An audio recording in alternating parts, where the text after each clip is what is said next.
Hello दोस्तों, स्वागत है आप सभी का एक और नई वीडियो में। दोस्तों, आज की इस वीडियो में हम जानेंगे कि अर्थिंग क्या होती है और अर्थिंग करना क्यों ज़रूरी होता है, और साथ ही आप भी जानेंगे कि अर्थिंग कितने प्रकार की होती है और कैसे की जाती है। सारी जानकारी आपको हम इस वीडियो के माध्यम से देने वाले हैं, तो बने रहिए वीडियो के एंड तक।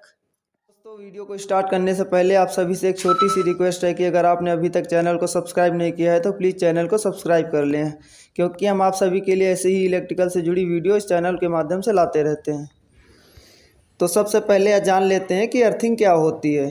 दोस्तों, किसी भी धातु वाली मशीन या अन्य उपकरण जैसे fridge, washing machine, water pump, cooler, distribution board आदि को एक वायर के माध्यम से जमीन से जुड़े अर्थ इलेक्ट्रोड के साथ जोड़ना, इसे ही हम अर्थिंग या ग्राउंडिंग कहते हैं। दोस्तों, जो हमारा अर्थिंग सिस्टम है इसे दो प्रणालियों में बांटा गया है। पहला है डायरेक्ट अर्थिंग सिस्टम, जिसे हम प्रत्यक्ष भूयोजन प्रणाली कहते हैं, और दूसरा है इनडायरेक्ट अर्थिंग सिस्टम, जिसे हम अप्रत्यक्ष भूयोजन प्रणाली कहते हैं। दोस्तों, जो हमारा डायरेक्ट अर्थिंग सिस्टम होता है, जिसमें हम अर्थिंग इलेक्ट्रोड को सीधा ज़मीन से गाड़ देते हैं, यानी कि अर्थिंग इलेक्ट्रोड और अर्थ की जाने वाली उपकरण के बीच कोई और एलिमेंट जैसे कि रेजिस्टेंस, रिएक्टेंस, कॉइल या करंट ट्रांसफार्मर या पोटेंशियल ट्रांसफार्मर ना हो तो हम उसे डायरेक्ट अर्थिंग सिस्टम कहते हैं। इसका प्रयोग विद्युत उपकरणों के धारावाही भागों को अर्थ करने के लिए किया जाता है। दोस्तों, अगर बात करें इनडायरेक्ट अर्थिंग सिस्टम की, तो इसमें अर्थिंग इलेक्ट्रोड और अर्थ की जाने वाली उपकरण के बीच प्रतिरोधक, रिएक्टेंस, कॉइल या करंट या ट्रांसफार्मर या वोल्टेज ट्रांसफार्मर होता है। तो इस प्रकार के अर्थ को इनडायरेक्ट अर्थिंग सिस्टम कहते हैं। इसका प्रयोग दोस्तों पावर की सप्लाई जैसे जनरेटर, ट्रांसफार्मर आदि के न्यूट्रल पॉइंट को अर्थ करने के लिए किया जाता है। दोस्तों, अगर हम बात करें इनडायरेक्ट अर्थिंग सिस्टम के लाभ की, तो इनडायरेक्ट अर्थिंग सिस्टम मुख्यतः हमारी विद्युत के उपकरण को सुरक्षा देता है और करंट की अनबैलेंसिंग को बराबर रखने में मदद करता है। अगर बात करें डायरेक्ट अर्थिंग सिस्टम के लाभ की, तो यह अर्थिंग सदैव ह्यूमन प्रोटेक्शन यानी हमारी सुरक्षा के लिए उपयोग की जाती है। तो दोस्तों, अब जानेंगे कि अर्थिंग कितने प्रकार की होती है और कैसे की जाती है। दोस्तों, जो अर्थिंग होती है कई प्रकार से की जाती है। यह निर्भर करता है कि आप कहाँ और किस काम के लिए या कितने लोड के लिए अर्थिंग करना चाहते हैं। जैसे मान लो कि हमारे घरों में ज़्यादा हैवी अर्थिंग की ज़रूरत नहीं पड़ती है, जबकि किसी फैक्ट्री या कंपनी में एक से ज़्यादा हैवी अर्थिंग की ज़रूरत पड़ती है।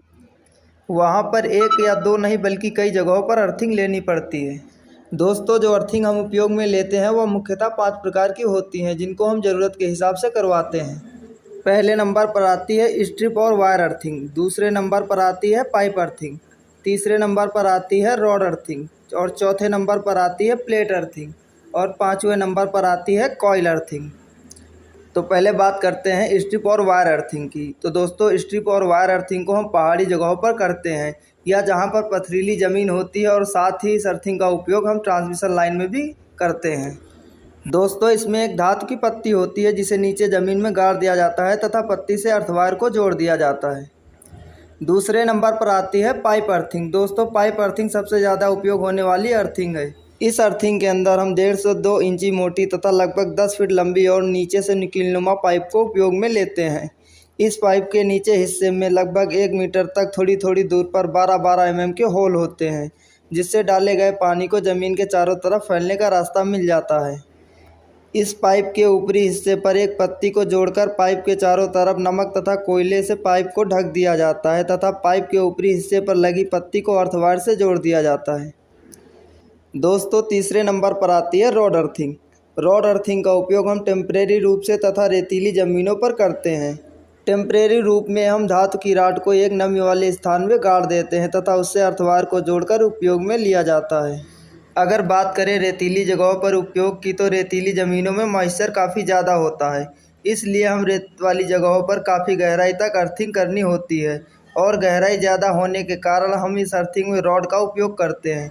यह रॉड लगभग 12 mm से 20 mm तक मोटी तथा लगभग 6 फीट से 12 फीट लंबी धातु की पाइप को उपयोग में लिया जाता है।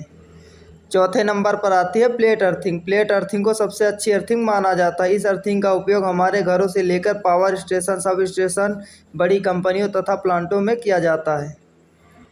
दोस्तों, प्लेट अर्थिंग में हम कॉपर तथा जीआई प्लेट का उपयोग करते हैं, जिसका साइज 600 mm x 600 mm से लेकर 900 mm x 900 mm तक आता है।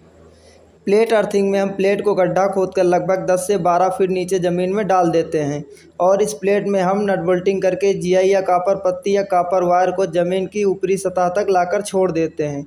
साथ ही प्लेट के ऊपरी हिस्से से एक पाइप को जोड़कर ज़मीन के ऊपरी सतह तक लाकर छोड़ दिया जाता है और फिर कोयले और नमक से प्लेट को चारों तरफ से ढककर बंद कर दिया जाता है तथा ज़मीन के ऊपरी हिस्से पर निकली पत्तियों अथवा वायर से अर्थवायर को जोड़ दिया जाता है। 5वें नंबर पर आती है काइल अर्थिंग। दोस्तों, काइल अर्थिंग का उपयोग काफ़ी कम देखने को मिलता है।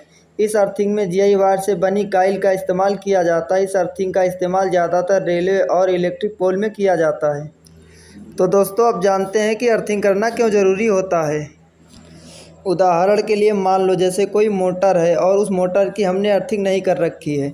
अब अगर मोटर में कभी कोई इलेक्ट्रिक फॉल्ट होता है, जैसे मान लो कि हमारी मोटर की वाइंडिंग जल गई या हमारी सप्लाई केबल कटकर मोटर की बॉडी पर टच हो जाए, तो ऐसे में अगर हमने मोटर की अर्थिंग नहीं कर रखी है तो करंट हमारी मोटर की बॉडी पर बहने लगेगा और अगर इसी समय किसी ने इस मोटर को गलती से छू लिया तो उससे काफ़ी बड़ा बिजली का झटका लगेगा और मृत्यु भी हो सकती है।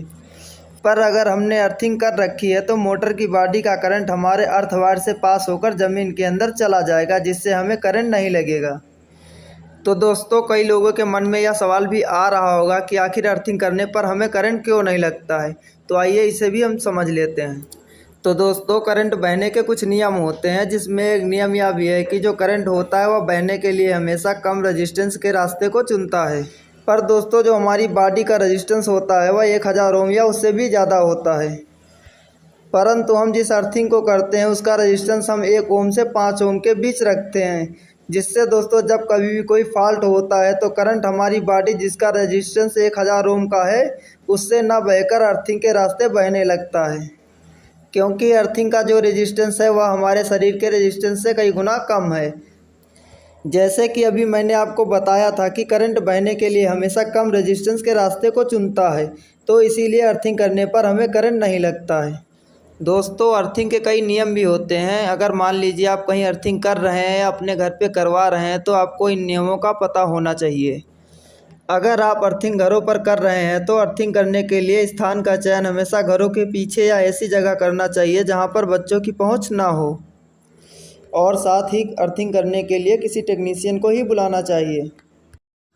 तो दोस्तों, आज के लिए बस इतना ही। अगर जानकारी पसंद आई हो तो लाइक और शेयर करें। अगर चैनल पर नए हैं तो प्लीज़ चैनल को सब्सक्राइब करना ना भूलें।